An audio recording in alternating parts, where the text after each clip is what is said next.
Bonjour, bonjour, j'espère que vous allez bien. Bienvenue dans ce live du lundi 13 mai. J'espère que vous avez toutes et tous passé un bon week-end. Eh bien écoutez, je vais vous partager déjà mon écran pour vous montrer l'ami de bien aujourd'hui, qui a un nom qui me fait vraiment, vraiment marrer.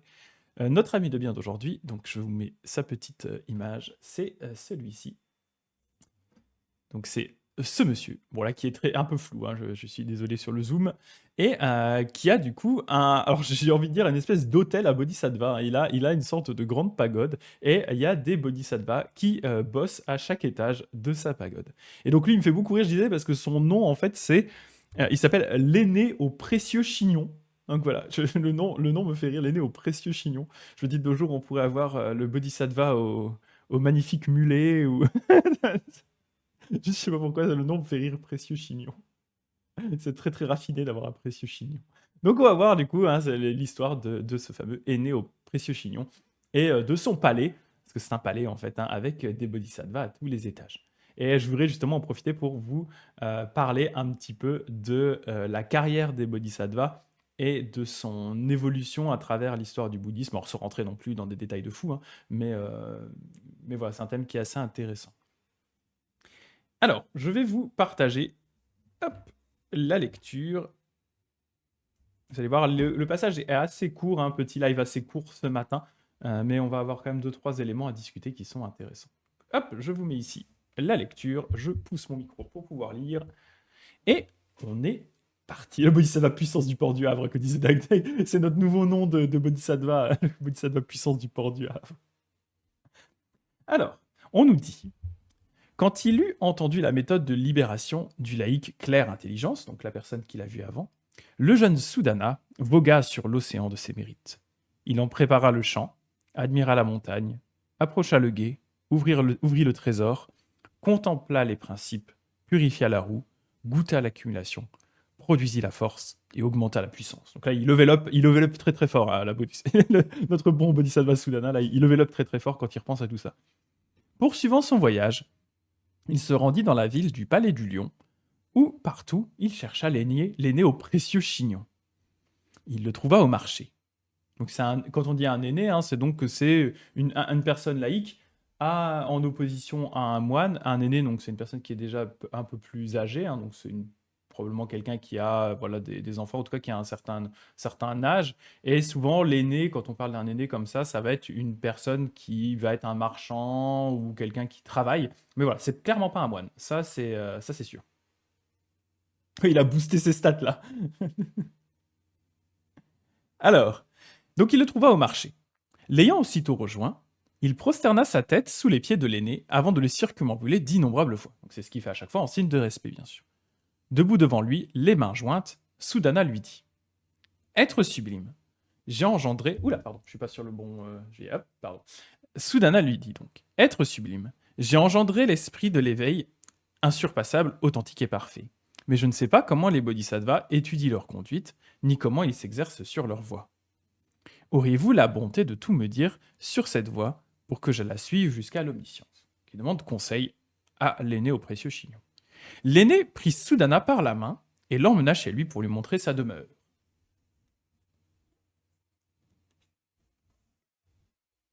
Noble fils, dit l'aîné au précieux chignon, regarde bien où j'habite. Soudana vit alors une demeure tout en or, qui rayonnait de lumière très pure.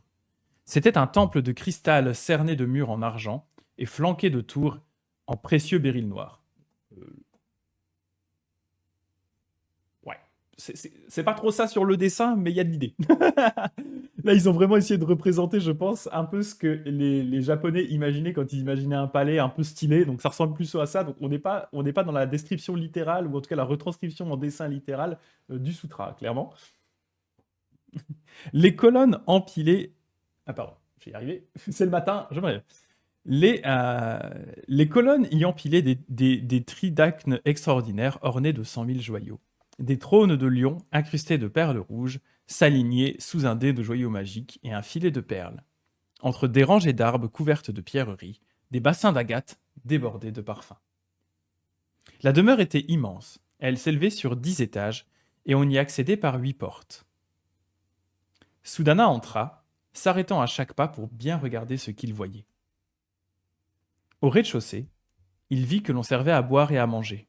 Donc là, on va voir, hein, on repart justement toujours sur cette idée très pyramide de Maslow, donc de déjà combler les besoins physiques avant ensuite de pouvoir avancer dans les étapes des bodhisattvas. Donc il dit à l'étage, au premier étage, enfin au rez-de-chaussée du coup, un premier étage à la japonaise, le rez-de-chaussée du coup, on servait à boire et à manger. Au deuxième niveau, il vit que l'on distribuait de précieux vêtements. Au troisième étage, on faisait le don de toutes les parures de joyaux. Au quatrième, Précieux Chignon lui-même se déprenait de ses concubines et de tous les bijoux extraordinaires. Alors, ça veut pas dire qu'il donne et il vend ses femmes, hein, c'est juste que du coup, on va dire, dans la logique de ce qu'a fait le Bouddha historique, à cet étage-là, en fait, il montre qu'il se détache des choses de son environnement. Donc, il se détache donc, il part, en fait, il se détache de sa femme, il se détache de ses joyaux. En fait, donc il montre le détachement, en fait. Hein, il montre l'étape de détachement. Alors, n'en profitez pas forcément pour vous détacher de vos femmes. Hein, ce n'est pas nécessaire dans la voie. On aura l'occasion d'en discuter, justement. Mais, mais là, c'est ce que fait les néo-précieux Shinyu. Au cinquième étage, se serraient des nuées de bodhisattvas de la cinquième terre qui enseignaient des méthodes pour aider les êtres en accomplissant toutes les formules de mémoire, les sauts et les pratiques de recueillement, ainsi que la claire lumière de la sagesse.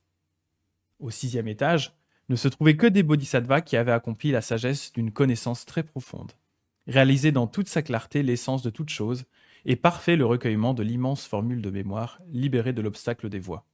Leurs activités ne rencontraient pas d'obstacle parce qu'elles ne s'arrêtaient pas à la dualité, si bien que, sur cette ère d'éveil parée d'un indicible d'ornement extraordinaire, ils s'étaient réunis pour montrer clairement et distinctement diverses méthodes de connaissance transcendantes.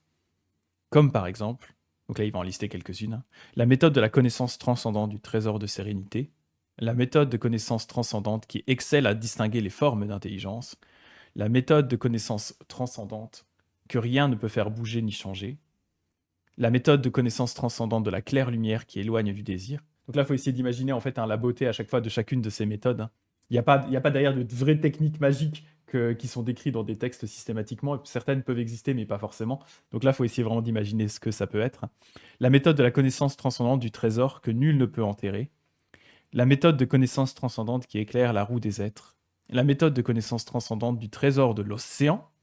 La méthode de connaissance transcendante de ce que l'œil universel adopte et rejette. La méthode de connaissance transcendante qui donne accès au trésor inépuisable. La méthode de connaissance transcendante de l'océan de tous les expédients. La méthode de connaissance transcendante qui donne l'accès à l'océan de tous les mondes ordinaires. La méthode de connaissance transcendante de l'éloquence imbloquable. La méthode de connaissance transcendante qui se conforme aux êtres. La méthode de connaissance transcendante de la lumière imbloquée. Et la méthode de connaissance transcendante qui déploie toujours le nuage des enseignements en considérant les circonstances des vies antérieures. C'est ainsi qu'au sixième étage de la demeure de l'aîné au précieux Chignon étaient enseignées des méthodes de connaissance transcendantes par millions de démesurés. Et donc là, ce qu'on nous dit qui est intéressant avec ces bodhisattvas-là, en fait, hein, c'est que du coup, ils sont capables d'enseigner toutes ces choses aussi parce qu'ils ont dépassé l'étape de la dualité. Donc en fait, ils ne sont plus bloqués dans un élément ou un autre. En fait, ils ne rencontrent plus réellement d'obstacles, ils ont dépassé les obstacles. Et donc, ça leur permet de maîtriser des connaissances et des enseignements qui sont globalement infinis. Kid Y a failli crier l'océan comme le capitaine Vaillant. Ouais, ça m'a resté, je me suis traumatisé tout seul avec ma propre blague. Alors, ouais, je vois, il y a eu plein de messages. Attendez, j'irai dormir chez vous. Ouais, c'est ça, il va l'emmener faire. Il va en mode j'irai dormir chez vous. Je vous présente mon palais de Bodhisattva.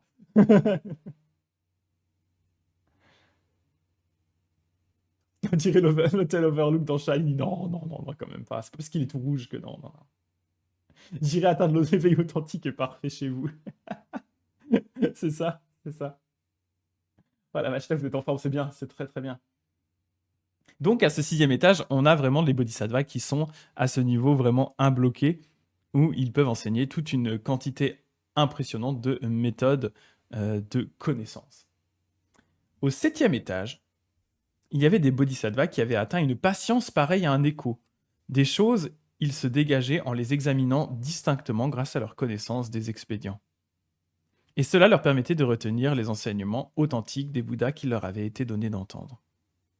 au 8e étage, s'étaient réunis des bodhisattvas sans nombre qui, ne pouvant plus retomber du fait de leur pouvoir extraordinaire, faisaient résonner une seule syllabe dans tous les univers des divans de l'espace, en apparaissant corporellement sur toutes les aires d'éveil, de manière à ne pas laisser inoccuper la moindre parcelle de la dimension absolue. Accédant à toutes les sphères de Bouddha, ils voyaient tous les Bouddhas, et dans toutes les assemblées des Bouddhas, ils étaient les premiers en charge d'expliquer le réel. Donc là, à ce 8e étage, il y a des éléments qui sont intéressants, euh, notamment le fait que les bodhisattvas à ce niveau-là, ils ne peuvent plus reculer. Donc ça, c'est l'état qui est sans recul, qui est un état important, hein, parce qu'en fait, les bodhisattvas, malheureusement, à certains niveaux, en fait, ils peuvent régresser. Et là, en fait, ils atteignent le niveau où, justement, ils ne peuvent plus régresser. Et en fait, vu qu'ils sont bien stables, ils vont du coup prendre sur eux la charge d'enseigner le bouddhisme, de partager le dharma, en fait, dans les terres, dans les environnements, dans les mondes où il n'y a pas encore de Bouddha. Donc, en fait, tout ça pour faire en sorte qu'il n'y ait pas un endroit dans le monde où en fait on ne puisse pas enseigner le bouddhisme ou le dharma. Alors bien sûr, hein, comme on l'a vu avec certains habits de bien de Sudana, enseigner le bouddhisme ne veut pas forcément arriver vers les gens et dire voilà, ça c'est le bouddhisme. Des fois, c'est beaucoup plus subtil que ça. On a vu avec d'autres habits de bien de Sudana des cas où le bodhisattva prend justement l'apparence d'un enseignant non bouddhiste, mais pour enseigner des éléments et des valeurs du bouddhisme, la compassion, la sagesse, la patience, etc., etc.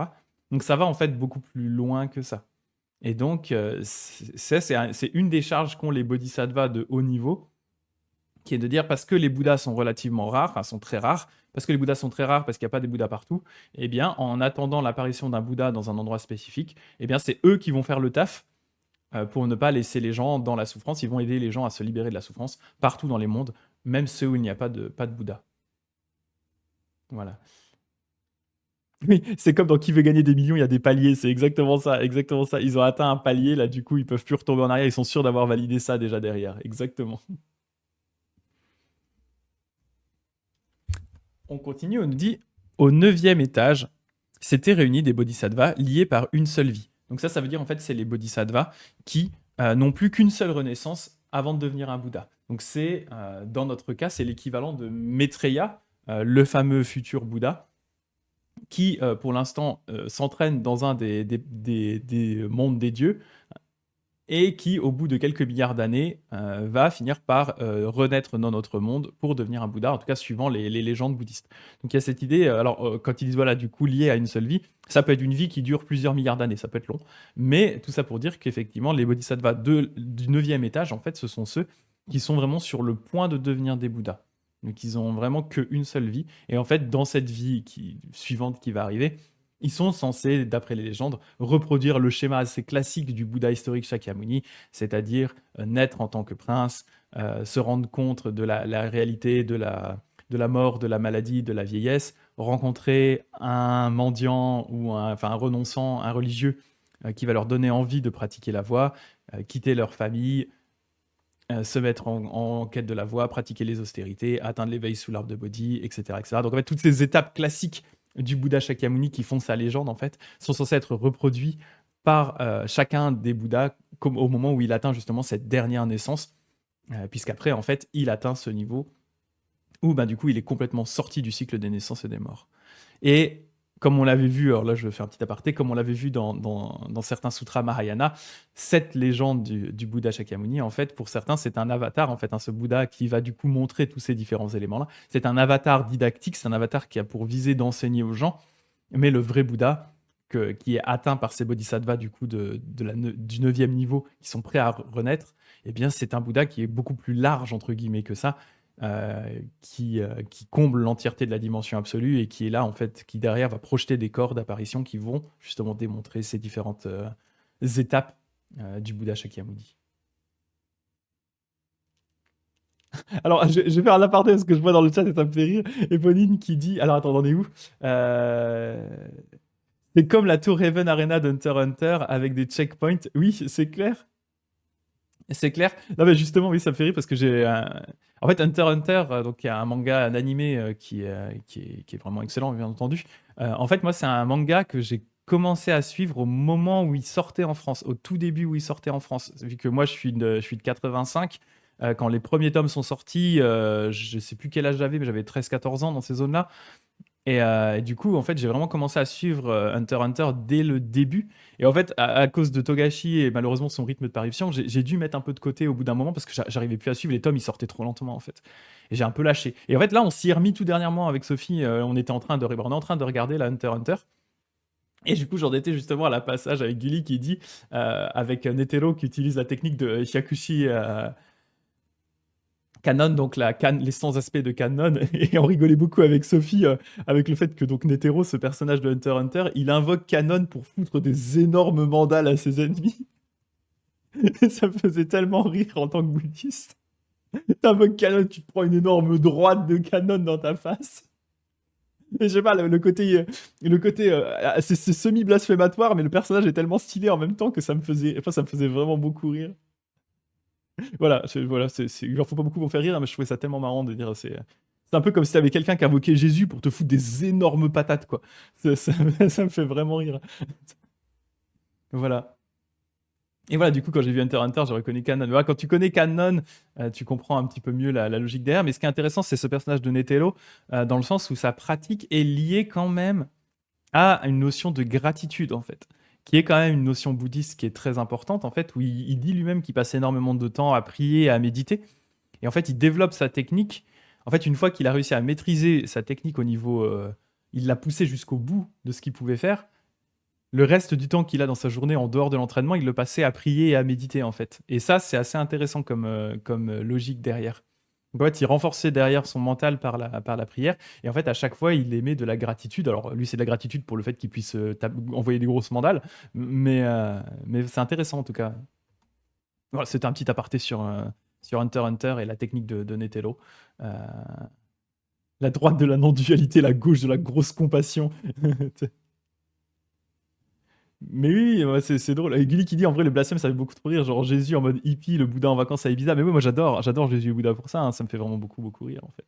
En fait, faut pas trop se prendre la tête. Puis d'un côté, c'est toujours intéressant de voir des représentations de Bodhisattva, de Bouddha, etc. dans la pop culture parce que malgré tout, c'est toujours des occasions d'ouvrir la discussion, d'en parler, etc. Ou expliquer pourquoi bah, Canon, c'est intéressant justement de base.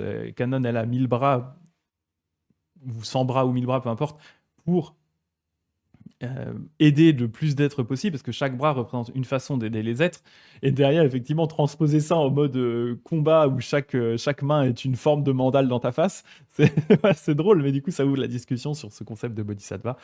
C'est quand même drôle, quoi.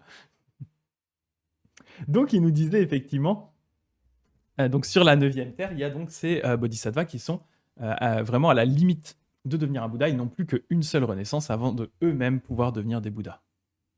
Et le 10e et dernier étage, il était plein d'ainsi venus, donc de Bouddhas, qui produisaient l'esprit d'éveil pour la première fois, s'exerçaient à la conduite des bodhisattvas, s'extrayaient du cercle des morts et des renaissances, accomplissaient leurs grands vœux et leurs pouvoirs extraordinaires dans toute leur puissance, purifiaient leur royaume de Bouddha, leur ère d'éveil et leur assemblée, faisaient tourner la roue des saints enseignements et disciplinaient les êtres. En fait, là, on le voit, le dernier étage, toutes ces visions étaient parfaitement claires. Le dernier étage, en fait, c'est carrément un étage où on a l'entièreté, en fait, on peut voir l'entièreté de la pratique d'un Bouddha. C'est-à-dire qu'on nous dit, en fait, à partir du moment où il va générer l'esprit d'éveil pour la première fois, donc l'esprit d'éveil, hein, c'est ce moment où il va dire, il va vraiment prendre la décision lui-même de devenir un Bouddha, jusqu'au moment où eh bien, il va devenir un Bouddha en passant par donc, toutes les pratiques des bodhisattvas, le fait de faire des vœux, hein, comme on l'a vu pas mal le mercredi avec les vœux de Dharmakara, les vœux de Dharmakara qui va devenir le Bouddha Amida. C'est un des éléments importants de la carrière du bodhisattva, hein. Le premier, c'est de faire, de générer cet esprit d'éveil, ce que Sudana est vraiment l'exemple le plus parfait, hein, notre petit Sudana, lui, c'est vraiment l'archétype justement du bodhisattva qui génère l'esprit d'éveil et qui du coup se met en quête de gens qui vont pouvoir l'aider. Mais suite en fait au fait d'avoir généré cet esprit d'éveil, un des éléments importants du bodhisattva, ça va être de générer des vœux, décider de vœux en disant voilà en fait quels vœux je souhaite accomplir et si ces vœux ne sont pas accomplis, je ne veux pas devenir un Bouddha. Et c'est ces vœux qui vont du coup orienter sa pratique et qui vont lui donner un objectif d'une certaine façon. Donc tout ça, en fait, c'est quelque chose que on voit au dernier étage de cette tour. D'ailleurs, là, on distinguerait vaguement peut-être des Bouddhas. Alors, c'est très difficile à voir, hein, c'est tout petit. Mais voilà, en tout cas. Voilà, en tout cas, ce qui se passe au 10e étage, c'est vraiment la vision complète de ce qui se passe. Et donc, on continue, et il nous dit, au vu de ces merveilles, Sudana demanda, pour quelle raison, être sublime, ces assemblées très pures se tiennent-elles chez vous? C'est vrai, comment ça se fait qu'il y a tous ces mecs trop cool qui sont dans sa maison? Quelle racine de bien avez-vous planté pour connaître pareille rétribution? Concrètement, quelle est la cause du fait que vous avez plein de bodhisattvas qui sont en train de kiffer et de travailler dans votre maison? Va se passer. Noble fils, dit l'aîné, je me souviens que, il y a de cela autant d'airs cosmiques que l'on compte d'atomes dans un champ de Bouddha, dans un monde appelé ornement parfait, il y avait un Bouddha du nom de roi universel, des ornements de l'infiniment lumineuse dimension absolue. Il avait un nom très très long. Qui était ainsi venu, Aharat et insurpassable éveillé, authentique et parfait, méritant les 10 noms. Donc il a rencontré un Bouddha, il y a pas mal de milliards d'années. Je faisais partie des musiciens qui, ce jour-là, l'accueillirent comme il venait mendier dans notre ville. J'en profitais pour lui faire offrande de la fumée parfumée d'une boulette d'encens et dédier le mérite de ses actes à 3 choses. Toujours libérer tous les pauvres de leurs souffrances, toujours voir des Bouddhas et des amis de bien, et entendre éternellement les enseignements authentiques. Voilà pourquoi cette rétribution karmique m'est échue. Donc en fait, on apprend ici que, eh bien, s'il a pu avoir cette tour de Bodhisattva autour de lui, c'est tout simplement parce qu'il a fait une offrande de juste de la fumée d'une seule boulette d'encens à un Bouddha qui était là. Et donc il y a cette idée vraiment que les offrandes au Bouddha ont ce pouvoir du coup alors on va du coup dire générer des mérites dans le bouddhisme, mais que c'est vraiment l'offrande la plus belle qu'on puisse faire. Et à nouveau, cette offrande-là, elle n'a pas forcément besoin d'être une offrande, on va dire, matérielle de quelque chose de très cher, etc. Vous allez trouver des cas, bien sûr, où on l'avait vu avec dans le Sutra du Lotus, avec la petite fille Naga qui offre une perle qui vaut, je crois, le prix de l'univers ou un truc comme ça. On peut faire des offrandes de fous comme ça. Mais ben, pour les gens qui n'avaient pas les moyens, et bien là, parce que là, on avait juste notre Ennéo Précieux Chignon, hein, qui à l'époque était juste un musicien qui avait peut-être pas des masses de thunes, et bien il a simplement offert la fumée d'une boulette d'encens au Bouddha. Mais ce qui était important là-dedans, c'est que de un, il a fait un vœu, il a fait donc une offrande au Bouddha, mais de deux, il a dédié les mérites de cette offrande-là à quelque chose de vraiment beau et positif. Il a dédié cette offrande en disant je dédie cette offrande à 3 choses. Le fait de pouvoir toujours libérer tous les pauvres de leurs souffrances. Donc c'est pour ça que le premier étage de sa maison eh bien, est dédié au fait de nourrir les gens, leur donner des vêtements, leur offrir des joyaux, etc. Ça, c'est la première chose. La deuxième chose qu'il dit, c'est toujours voir des Bouddhas et des amis de bien. Donc là, bah, c'est pour ça qu'il y a plein de bodhisattvas et de Bouddhas qui sont dans sa maison. Et le troisième, c'est entendre éternellement des enseignements authentiques. Donc même raison, pour pouvoir entendre des enseignements, il faut qu'il y ait des gens pour vous enseigner. Et donc, c'est la rétribution en fait de ça. Il a d'une certaine façon récolté vraiment les conséquences de son vœu. Il a fait entre guillemets sa part en disant j'offre ça au Bouddha et moi je prends sur moi aussi du coup d'aider les pauvres, d'aider les personnes en difficulté autour de moi. Et en retour, il reçoit le fait que les bodhisattvas et les Bouddhas du coup viennent résider chez lui et enseignent des choses autant à lui qu'à toutes les personnes qui passeraient dans sa maison. Donc voilà, c'est assez marrant, je trouve, comme concept. Et donc, il termine en disant, comme d'habitude, hein, par une formule, on va dire, humble. Pour ma part, noble fils, je ne connais que cette méthode de libération des bodhisattvas, du trésor d'innombrables joyaux de mérite. Mais les bodhisattvas grands êtres sont en possession d'un trésor d'inconcevables joyaux de mérite, car ils plongent dans un océan d'ainsi venu que rien ne distingue, accueillent des nuées d'enseignements suprêmes que rien ne distingue, s'exercent avec des objets dont rien ne distingue les mérites, déploient le réseau des activités de Samantabhadra, donc le bodhisattva qui représente les pratiques, que rien ne distingue, s'introduisent dans des sphères de recueillement que rien ne distingue, trouvent l'égalité des racines de bien des bodhisattvas que rien ne distingue, demeurent là où demeurent les ainsi venus que rien ne distingue, réalisent l'égalité des 3 temps que rien ne distingue, s'établissent dans le monde d'objets de l'œil universel qui se joue dans toutes les distinctions, et y demeurent durant toutes les ères cosmiques sans jamais s'enlacer. Alors moi, comment pourrais-je connaître leur mérite? Comment pourrais-je expliquer leur conduite? Plus au sud, noble fils, il y a un royaume appelé Racine de Roseau, et une ville dite Accès universel, où vit un aîné du nom d'Œil universel. Va donc lui demander comment les bodhisattvas étudient leur conduite, comment ils s'exercent sur leur voie. Sudana prosterna alors sa tête sous les pieds de l'aîné au précieux chignon, puis le circumambula d'innombrables fois, en le couvrant de regards admiratifs. Après quoi, il prit congé et s'en fut. Donc voilà pour cet aîné au précieux chignon. Je regarde ce que vous avez écrit du coup. Ouais, alors il y a plein de trucs. Bouddha dans manga Record of Ragnarok. Ouais, alors j'ai pas vu Record of Ragnarok, j'ai juste vu des extraits où il avait l'air extrêmement violent. Enfin, extrêmement badass, effectivement, ouais.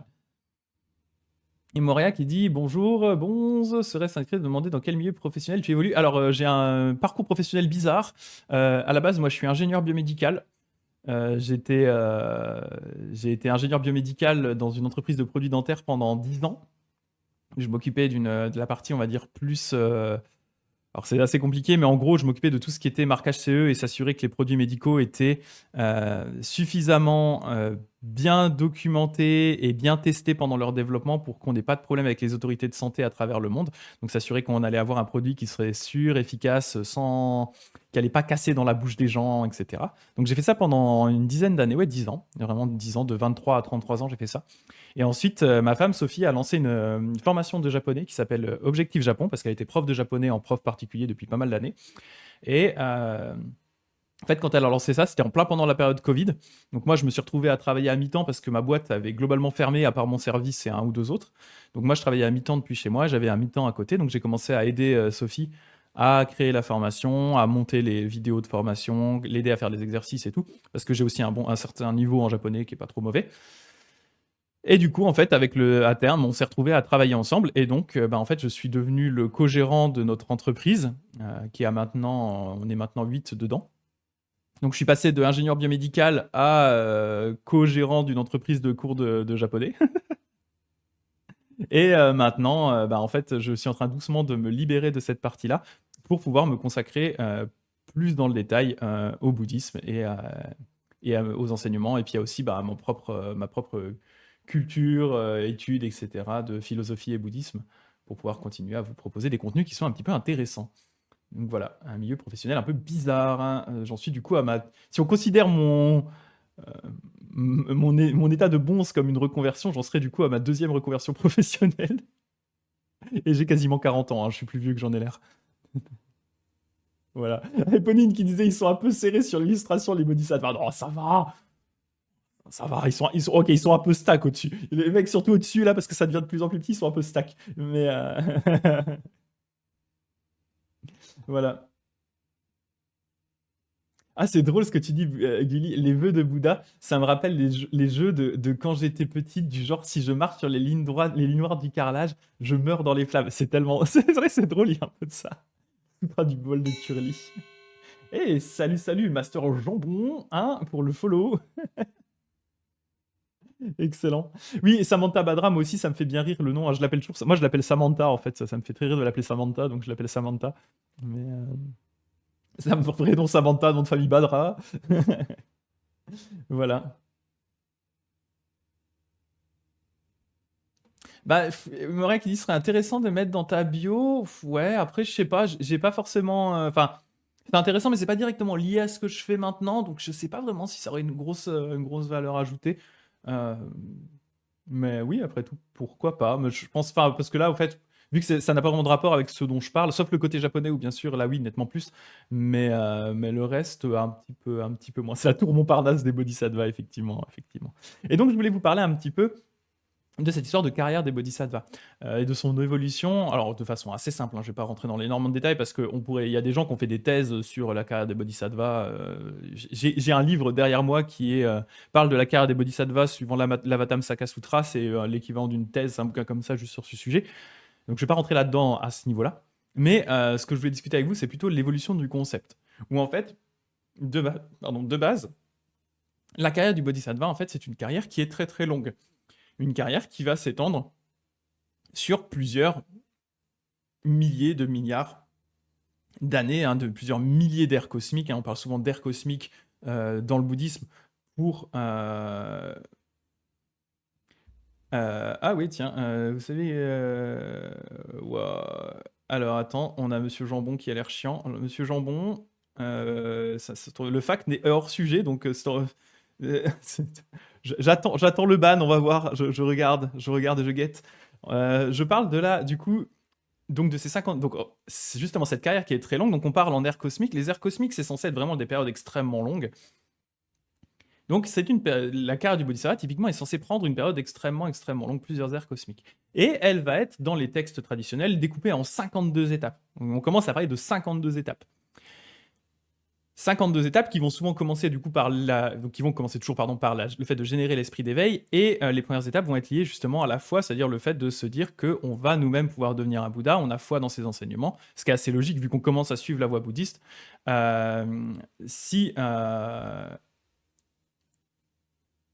Alors, ok, alors laissez-moi 2 secondes parce qu'il est chiant. Hop. Il va se prendre, attention, 3, 2, 1. Bah attends, pourquoi je peux pas?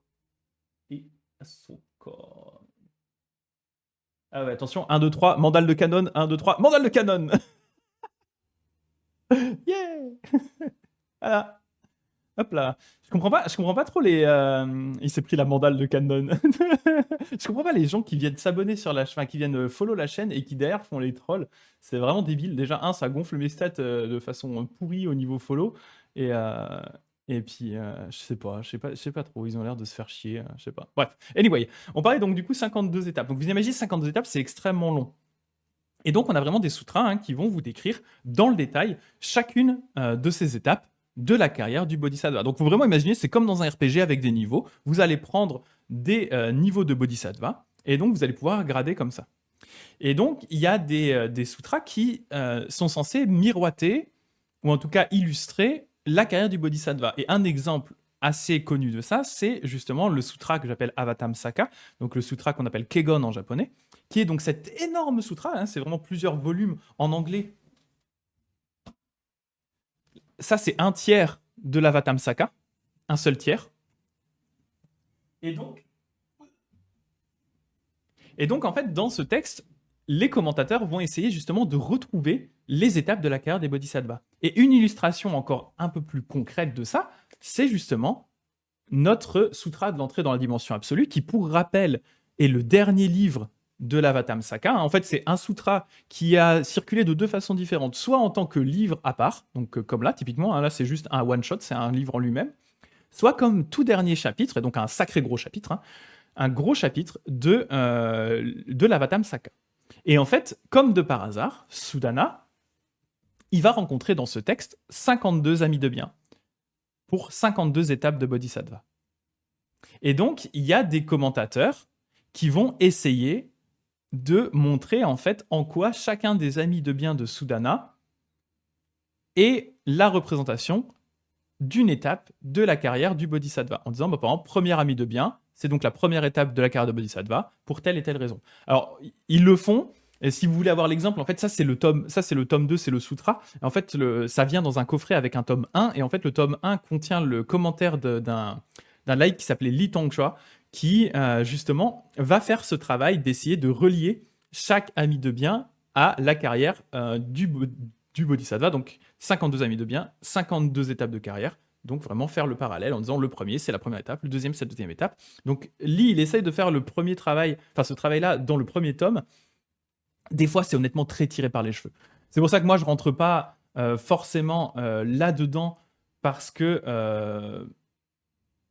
ça me paraît être un petit peu. De un, vraiment, par moment, le commentaire est tiré par les cheveux. De deux, ça me paraît être un peu complexe, peut-être pour pas grand-chose. Mais en tout cas, je voulais vous attirer votre attention sur l'existence de donc, cette carrière en 52 étapes.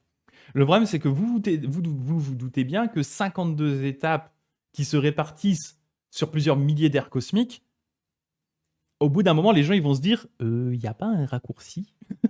Il n'y a pas moyen de gruger, c'est pas.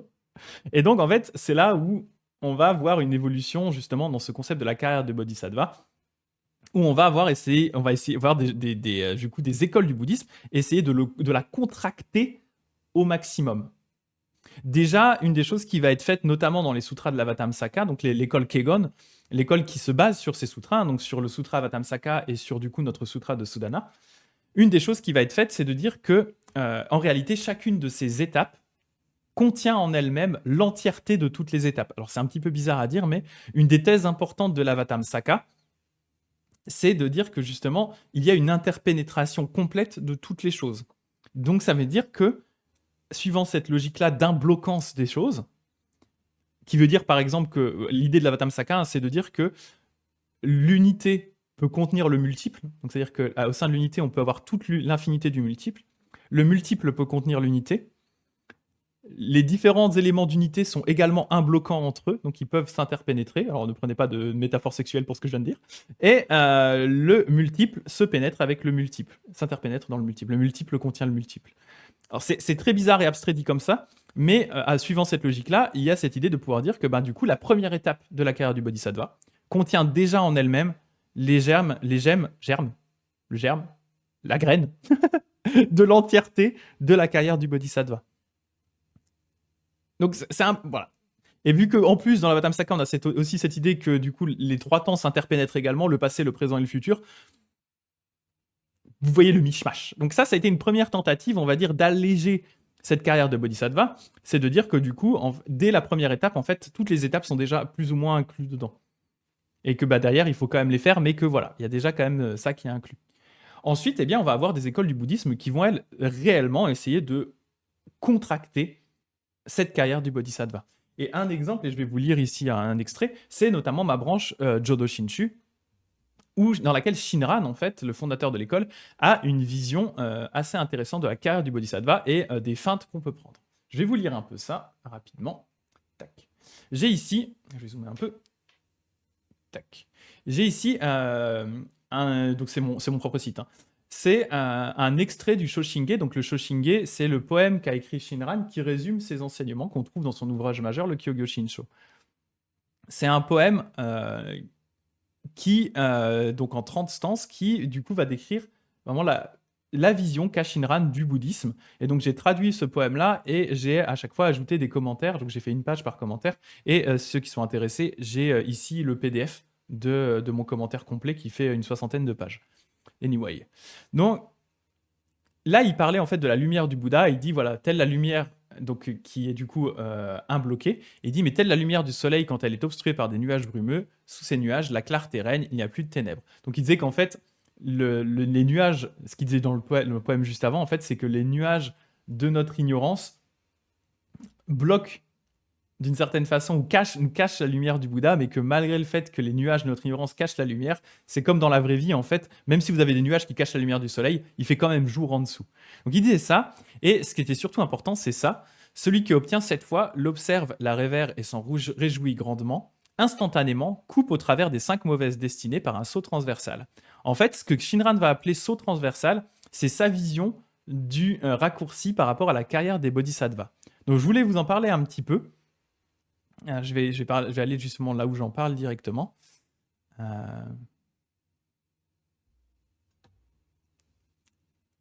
Voilà. Donc voilà, et alors il nous dit ici, lorsque nous prenons conscience de la compassion et de la... c'est moi qui écris ça, pardon. De la compassion et de la sagesse infinie du Bouddha qui brille dans nos vies, lorsque nous l'observons, lui rendons hommage et nous en réjouissons, nous entrons dans le monde du Bouddha en coupant à travers les destinées mauvaises. Les 5 mauvaises destinées dont parle Shinran sont l'enfer, les esprits faméliques, les animaux, les humains et les dieux. Chacune de ces destinées représentant des souffrances causées par certains états mentaux. Par exemple, les esprits faméliques représentent la souffrance causée par l'avidité, ou encore les dieux représentent l'état de bien-être, devenant à terme souffrance à cause de son impermanence. Shinran va parler d'un saut transversal par-dessus ces destinées. Mais en fait, quand il parle d'un saut transversal, il va également parler d'un saut transversal en réalité par-dessus les étapes de la carrière d'un bodhisattva. Donc il parle d'un saut transversal en s'inspirant d'un extrait du Grand Sutra qu'on étudie mercredi. Il dit « Obligatoirement, on finit par abandonner ce monde, le transcendant et s'en séparant, et on atteint la naissance dans la terre du bonheur paisible. On coupe transversalement à travers les 5 destinées mauvaises, et ces destinées mauvaises se ferment naturellement. » Donc, il explique ici, dans son ouvrage Le Kyogyo Shinsho, ainsi que ses notes personnelles, Shinran propose une classification des enseignements bouddhiques en fonction de la façon dont ils nous permettent d'échapper aux destinées mauvaises.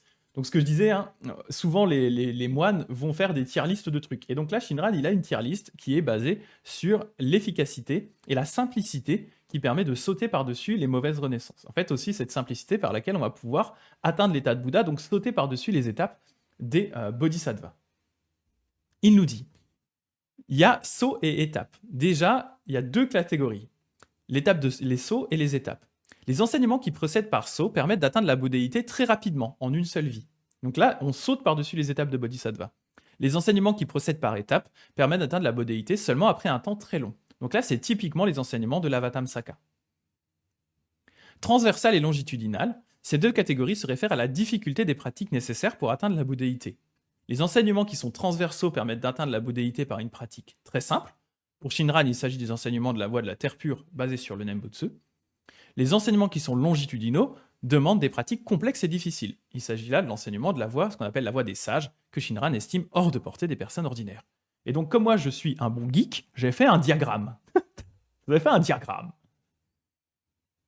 Voilà en fait le diagramme. Alors attention, je regarde déjà ce que vous dites avant de partir sur mon diagramme. Alors, je veux bien le commentaire sur Discord. Oui, je vais vous mettre tout ça, bien sûr. Eponine qui lit l'Avatamsaka en PDF, c'est costaud. Ouais, en livre aussi. Hein. En fait, l'Avatamsaka, j'aime beaucoup la philosophie, mais c'est un texte qui est très répétitif. C'est pour ça que je trouve cette partie-là plus digeste. Quitte à aborder les enseignements de l'Avatamsaka, je trouve que du coup, le Sutra de l'entrée dans la dimension absolue, avec notre petit Sudana, est plus lisible et plus digeste que vraiment le reste de l'Avatamsaka. Certains disent que c'est justement une sorte de résumé de l'Avatamsaka, parce que l'Avatamsaka est vraiment ultra répétitif par moment. On peut avoir des fois des dizaines de pages de description de terre pure, etc. Ouais, il faut s'accrocher. Il faut bien s'y accrocher. Oui, et ça coûte cher les. Ouais, non, c'est vrai qu'ils ne sont pas donnés forcément. Vous êtes des fous des PDF. Après, c'est vrai que voilà, je comprends hein, le fait. En vrai, moi, j'aurais aimé avoir le PDF de celui-là en plus, mais en fait, il n'existe pas apparemment, parce que je m'étais dit que pour le lire avec vous, ce serait beaucoup plus facile que qu'en mettant ma caméra du dessus, qui actuellement là filme mon bureau là. Ce serait beaucoup plus facile, mais j'ai pas trouvé le PDF, donc un peu chiant. Bon bah Dagdeg, courage pour le boulot, hein, courage à toi. Donc j'étais en train de discuter de ça. Alors là où je voulais en venir, c'est ça qui est intéressant, c'est du coup pour vous montrer, ça a une bonne illustration en fait de l'évolution de cette idée de carrière du bodhisattva en fait. Vous voyez donc j'ai mis sur un diagramme, hein, on a deux axes, un axe qui est temporel, un axe temporel et un axe qui est la difficulté des pratiques. Et donc ici, alors j'aurais pu mettre aussi Avatamsaka en fait, on a la carrière classique du bodhisattva.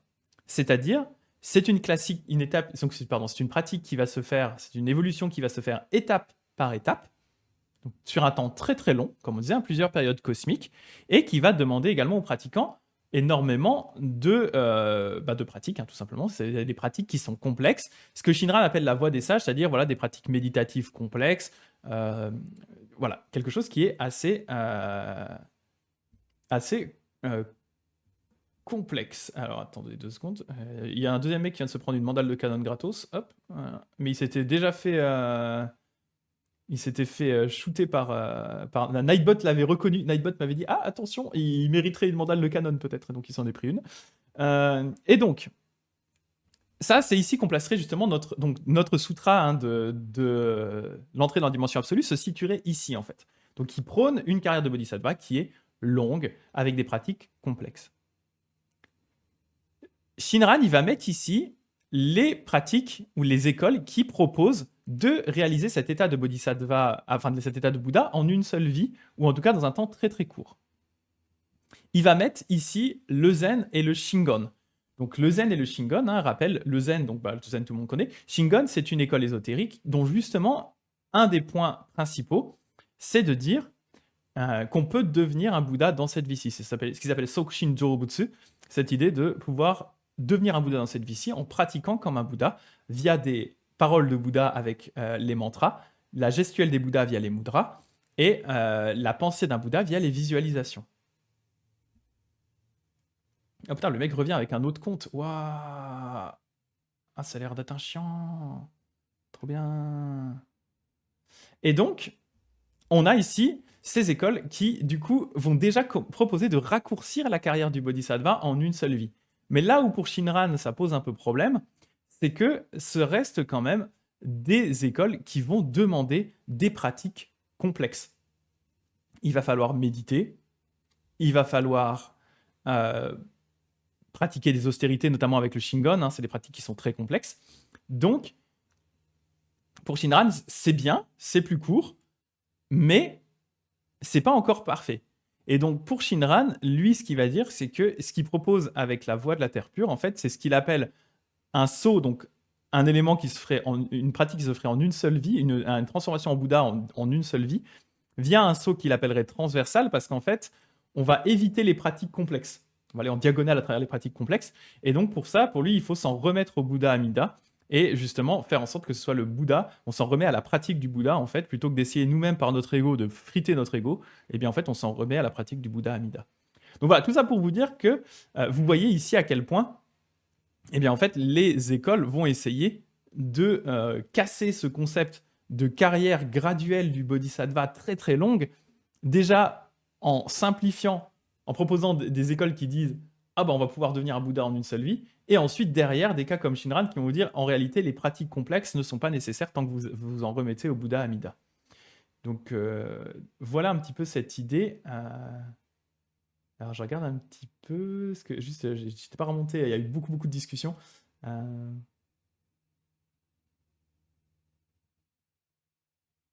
Voilà.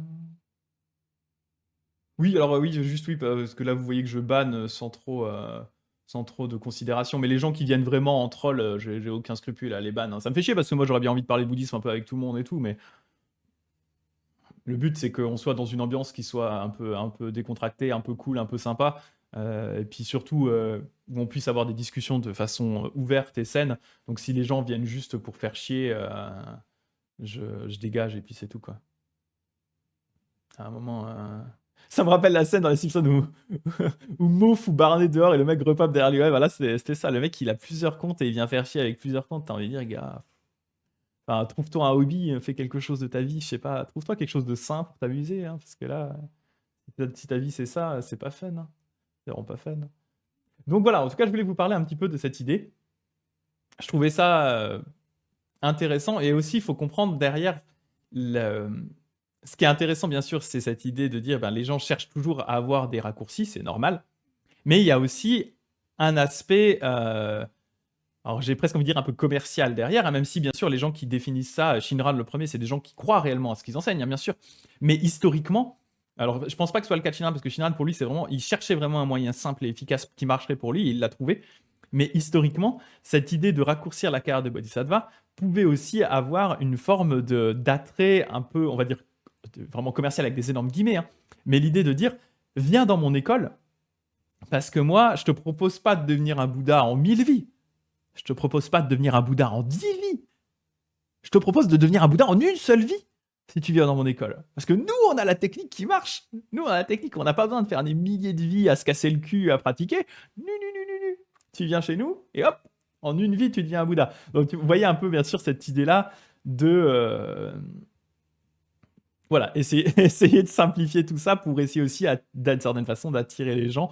Mais ça part souvent d'un bon sentiment qui est de dire, est-ce que parmi tous ces textes-là, il n'y a pas vraiment des raccourcis, il n'y a pas moyen de trouver des feintes pour ne pas avoir à se taper cette carrière infiniment longue de Bodhisattva.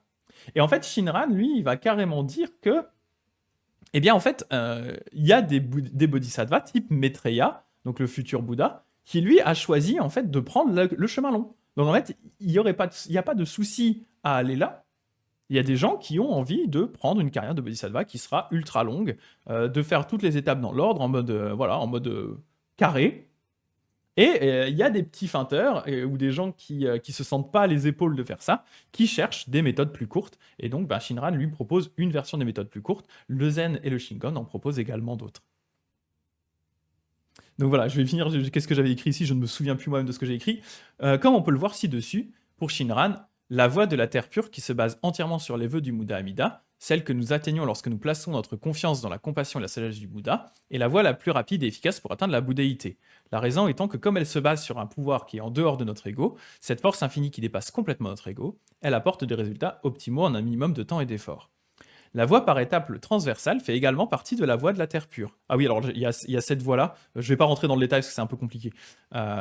Cependant, je vais juste lire ce que j'ai écrit. Hein. Cependant, bien que la personne qui la suive pratique également le Nembutsu et vénère le Bouddha Amida, elle ne place pas entièrement sa confiance dans la compassion et la sagesse infinie représentées par le Bouddha. De ce fait, elle ne laisse pas les qualités du Bouddha pénétrer pleinement dans son cœur. Pour Shinran, ces personnes résident dans le palais de la matrice ou le domaine de l'indolence, j'aurai l'occasion de revenir dessus, des lieux où il n'est pas possible de voir concrètement le Bouddha ni d'entendre concrètement les enseignements pendant un temps très long. Donc voilà, c'est une autre option qui est là, mais qui du coup demande peu de pratiques complexes, mais par contre prend du temps. Voilà, c'est un petit peu compliqué, mais voilà, je voulais vous parler de cette histoire de Kara des Bodhisattvas et de cette idée d'essayer de faire des raccourcis par rapport à ça, parce que voilà, c'est intéressant de voir vraiment que dans l'histoire du bouddhisme, ils ont essayé au maximum de raccourcir le chemin en proposant des techniques, des pratiques, des enseignements qui limitent ça à une vie, deux vies, trois vies, voire effectivement cette vie même. Et même en fait des personnes qui proposent des pratiques suivant l'Avatamsaka, qui du coup de base décrit réellement cette carte de Bodhisattva, il y en a certains qui eux-mêmes ont trouvé des feintes en disant que si on pratique d'une certaine façon ou si on a la foi dans des enseignements, on peut éventuellement arriver à raccourcir ce chemin-là en 3 vies, par exemple. Donc voilà, ça prend que 3 vies au lieu de plusieurs milliers. C'est une technique. Et c'est notamment ce que proposait Myoe, un des contemporains de Shinran. Parce qu'en fait, à l'époque de Shinran, tout le monde est vraiment en train, on voit que tout le monde est en train d'essayer de simplifier les pratiques, proposer vraiment le maximum de résultats avec le minimum d'efforts.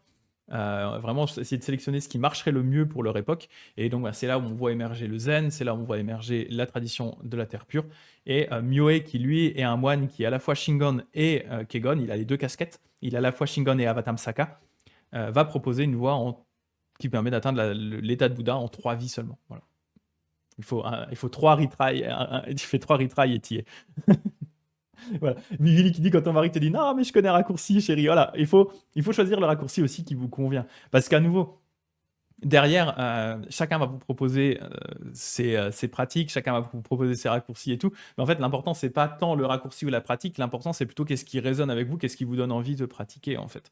Pour certains, je peux comprendre l'idée d'avoir ces étapes qui sont là. Ça peut avoir un côté un peu challenge qui peut aussi plaire à certains types de personnes, en fait, qui se disent, ok, bah moi, moi, je veux pas de raccourci, je veux pas de feinte, je veux aller choper, je veux farmer mes niveaux de Bodhisattva comme un grand, les uns après les autres. Ça me plaît, c'est ce que j'ai envie de faire. Donc voilà, en fait, c'est un petit peu un choix. Donc oui, alors et il y a des speedrunners de l'éveil, exactement comme dit Yuli. Il y a des speedrunners de l'éveil et Shinran propose un speedrun. En fait, Shinran, en gros, lui te dit pour atteindre l'éveil, tu tapes le cheat code Amida-sama et, et du coup, ça te débloque tout en un clic. T'es fort full niveau, full stuff. Et voilà. Sauf qu'en fait, t'as pas les skills. C'est ça aussi qui est intéressant avec l'idée de Shinran. C'est que c'est pas parce que tu te remets au Bouddha Amida que tu deviens un saint ou un mec parfait. Au contraire. Donc t'as pas les skills. Par contre, t'as le cheat code Amida qui flingue tous les ennemis autour de toi et qui farm pour toi. Donc, et t'as les tryharders de la bouddhéité qui veulent platiner platiner l'éveil où ils veulent vraiment faire toutes les étapes une par une comme des grands tout seuls. Voilà. Il y a les deux. Il y a les deux. Il y a les en fait, en réalité, t'aurais même plus que ça.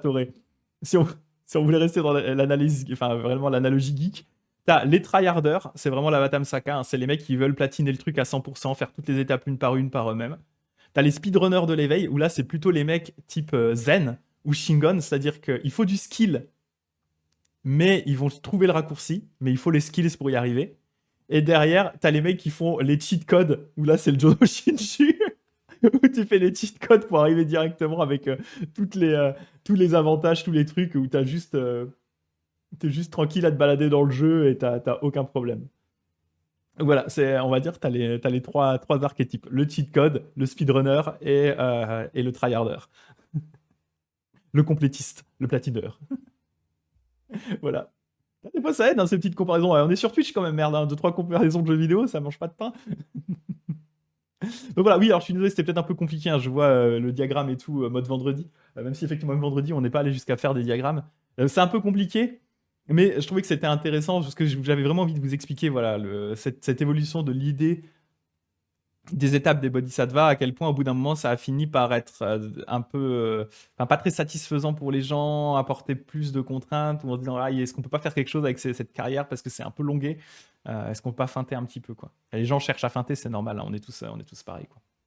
Bon voilà ce dont j'avais envie de vous parler aujourd'hui. Merci en tout cas beaucoup pour votre participation. Il y a eu quand même 2 mandales de canon un lundi matin. Je me dis waouh, les gens ils sont motivés quand même pour se prendre des mandales de canon un lundi matin. C'est un peu chaud quand même.